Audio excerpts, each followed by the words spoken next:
Today, we're diving into a story told from a really unusual perspective, a house. And this isn't just some random story. It's about how one simple, kind of beat-up object showed up one Saturday morning and, well, it completely changed the life of a family for years to come. All right, so our narrator, the house itself, is setting the scene for us. This wasn't just any old back patio. No way. In its memory, this small brick space was an arena, a stadium where family legends were made, and you guessed it, sometimes broken. So how did this little patio become an arena?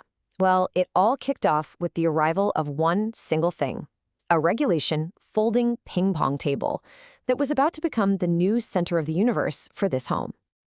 The fit was described as perfect, but, that might have been a bit of a generous term. The table pretty much took up the entire patio, which meant the physical limitations of the space, and yeah, its leafy inhabitants, became active players in every single match. Okay, so the arena is set, but who were the players? This is where the story gets really good, because the game didn't just create some friendly competition, it actually revealed the true character of everyone in the family. I love this idea of a ping-pong personality test. Just think about it. For this family, the game was like a mirror. It showed who each person really was when they were faced with a paddle, a net, and that little white ball. And right away, 4 totally distinct archetypes emerged around that table. You had Fred, the dad, with his calculated, methodical precision. Then there were the sons, Randy and Stan, bringing all that tactical fire and raw instinct. And then there was Betty, the mom, whose quiet skill was about to shock everybody. And this was the moment the whole family power dynamic just shattered.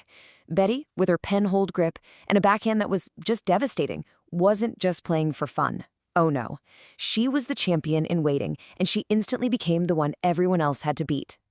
So, with the players established, this family pastime evolved fast. What started as just a fun way to kill an afternoon transformed into something with rules, with ceremony, and with some very serious bragging rights on the line. And look how quickly this happened. It started with casual games in '54, but that escalated fast. Within just 2 years, Fred was drawing up these elaborate tournament brackets, and the summer championship had become this official can't-miss family institution. Now, these formal tournaments created some classic rivalries, as you'd expect. The biggest one, of course, was parents versus children. And it was the perfect clash, right? You had Fred and Betty's patient strategy going up against their son's raw, competitive fire. This level of competition forced everyone to innovate, to up their game. Randy, for example, developed a secret weapon, his Serve of Doom, but it was absolutely no match for the family champ. Betty just studied it, learned to read the spin, and turned his greatest strength right back against him. But, it wasn't just about the players. The patio itself became a huge character in this whole drama. Its limitations weren't seen as problems. They became features that literally shaped the laws of the game. I mean, every arena has its quirks, right? Well, this one had a jacaranda tree and a planter box that forced the family to become legislators. House rules became the battle cry, leading to these on-the-spot debates with Fred basically acting as the Supreme Court.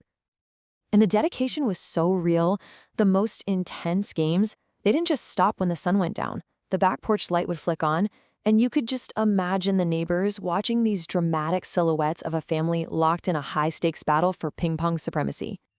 So why does any of this matter? Because this was clearly never just about winning or losing a game of ping-pong. Around that table, this family was building something way more important. At the heart of it all is this one specific place, 2119.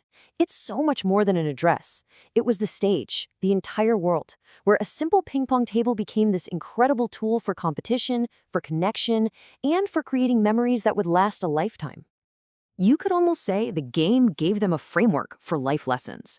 On that patio, skill and strategy meant more than your age or your size. It was a place where they all learned how to compete fiercely but respectfully, and how to handle both winning and losing with a little bit of grace. And for our narrator, the house, that constant, rhythmic bounce of the ball became so much more than just a noise. It was the definitive soundtrack of a beloved era, a steady, percussive beat that marked some of the happiest years of the family's life. Ultimately, this story is just a beautiful reminder that family history isn't always made in some big, grand gesture. It shows us that sometimes the most profound, most important memories are built around the most ordinary things: a worn out table, a tiny patio, and a little white ball. It really makes you wonder, doesn't it?